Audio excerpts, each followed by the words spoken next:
ଶିବାନୀ ଚାନ୍ଦ। ମୁଁ ଷଷ୍ଠ ଶ୍ରେଣୀରେ ପଢ଼ୁଅଛି। ପ୍ରଥମେ ମୋର ଜାତୀୟ ପତାକାକୁ ପ୍ରଣାମ। ସମ୍ମାନନୀୟ ବିଚାରକ ମଣ୍ଡଳୀ, ଏଠାରେ ଉପସ୍ଥିତ ଥିବା ଗୁରୁଜୀ ଓ ଗୁରୁମା ବୃନ୍ଦ ତଥା ମୋର ଆଦରର ଛୋଟ ବଡ଼ ଭାଇ ଭଉଣୀମାନେ, ଆଜି ଏହି 78ତମ ସ୍ୱାଧୀନତା ଦିବସ ଅବସରରେ ମୁଁ ସମସ୍ତଙ୍କୁ ଶୁଭେଚ୍ଛା ଜଣାଉଛି।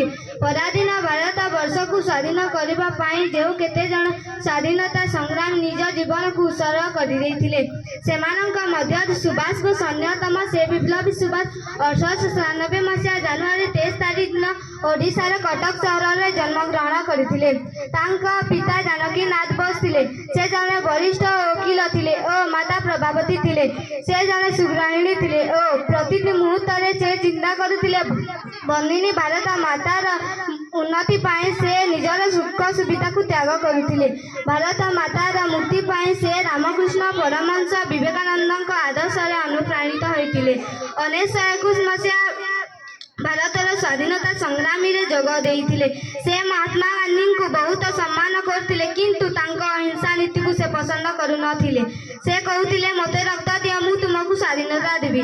ବିନା ରକ୍ତପାତରେ ଭାରତର ସ୍ୱାଧୀନତା ସଂଗ୍ରାମୀ ଅସମ୍ଭବ ବୋଲି ଭାବୁଥିଲେ।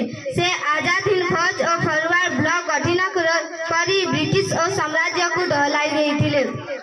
ତାଙ୍କ ନାରା ଥିଲା ଦିଲ୍ଲୀ ଚଲୋ। କିନ୍ତୁ ବହୁତ ଦୁଃଖର ବିଷୟ, ଆମେ ସ୍ୱାଧୀନତାର ସ୍ୱାଦ ଚାଖିବା ପୂର୍ବରୁ 1945 ମସିହା ଅଗଷ୍ଟ 18 ତାରିଖ ଦିନ ଏକ ବିମାନ ଦୁର୍ଘଟଣାରେ ମୃତ୍ୟୁବରଣ କରିଥିଲେ।